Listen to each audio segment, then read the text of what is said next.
So we left off with more of this light imagery of Clarisse and Montag as dark.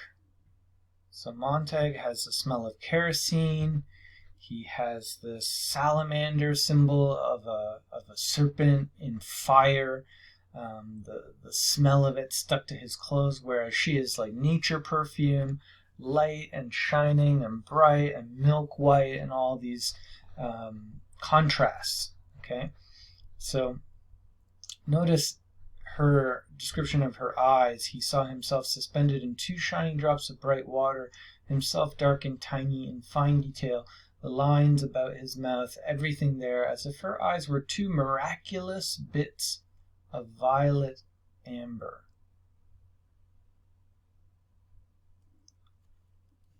That might capture and hold him intact. Her face, turned to him now, was fragile milk crystal with a soft and constant light in it.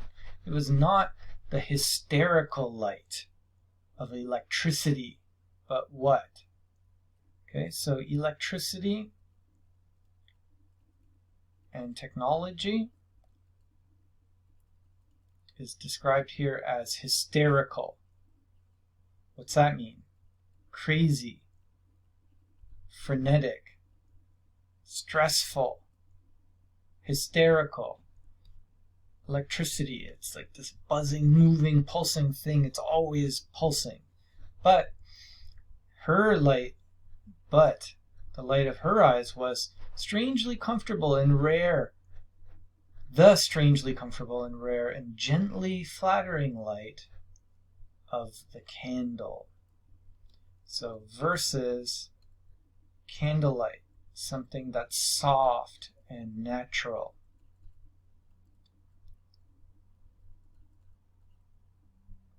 Okay.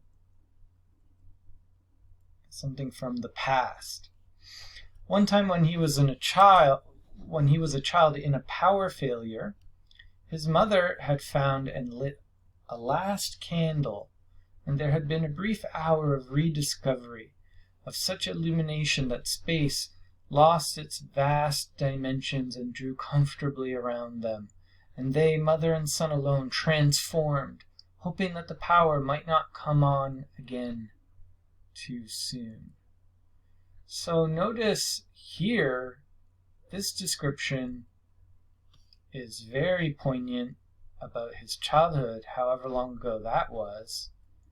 And there was something special that was transformed and gained when the electricity was off.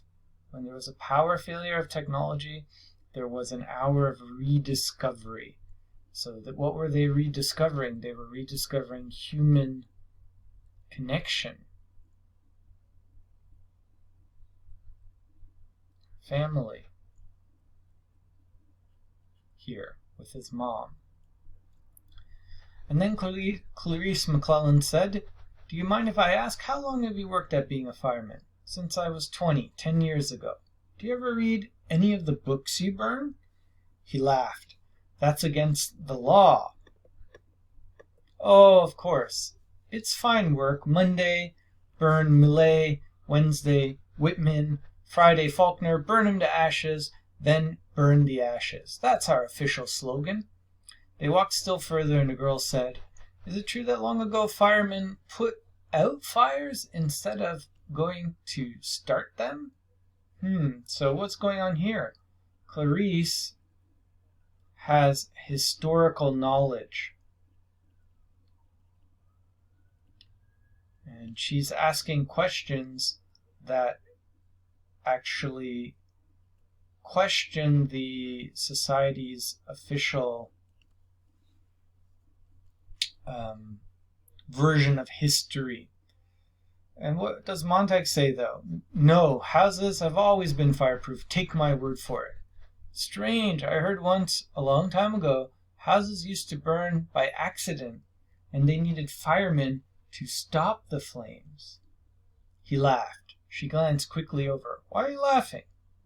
"I don't know." He started to laugh again and stopped. "Why?" "You laugh when I haven't been funny, and you answer right off. You never stop to think." what I've asked you. So we have an example of what's called historical revisionism. The government has revised the historical records, and Montag doesn't have knowledge of the true history of his own fireman profession. And Clarisse has historical knowledge, and not only that, she is thinking critically.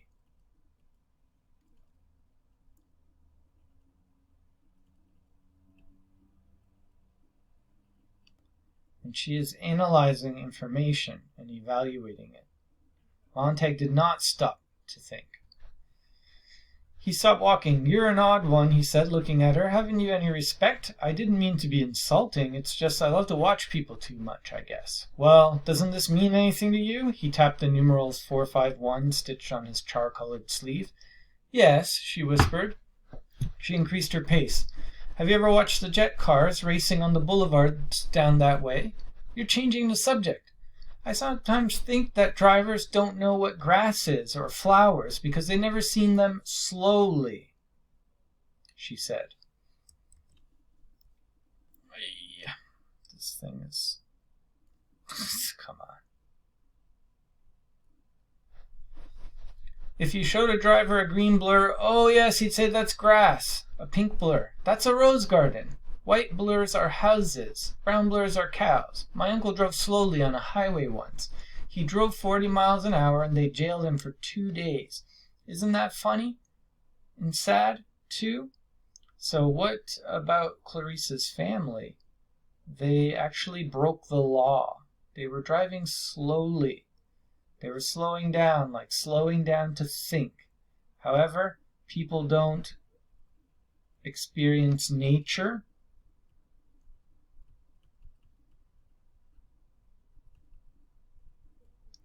Because why? Of technology. Because of speed. Technology. They drive so fast they don't even see the grass. "I rarely watch the parlor walls or go to races or fun parks, so I have a lot of time for crazy thoughts, I guess." So why does Clarisse have time for thinking crazy thoughts?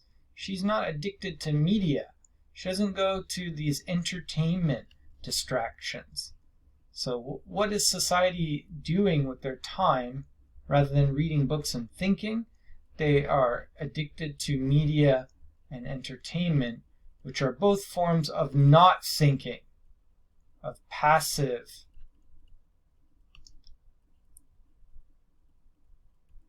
reception of information, so passivity. "Have you seen the 200-foot-long billboards in the country beyond town? Do you know that once billboards were only 20 feet long? But cars started rushing by so quickly, they had to stretch the advertising out so it would last." "I didn't know that." Montag laughed abruptly. "Bet I know something else you don't. There's dew on the grass in the morning." He suddenly couldn't remember if he had known this or not, and it made him quite irritable. "And if you look," she nodded at the sky, "there's a man in the moon." He hadn't looked for a long time. So Montag is just not noticing the world around him. He's stuck in a bad bubble.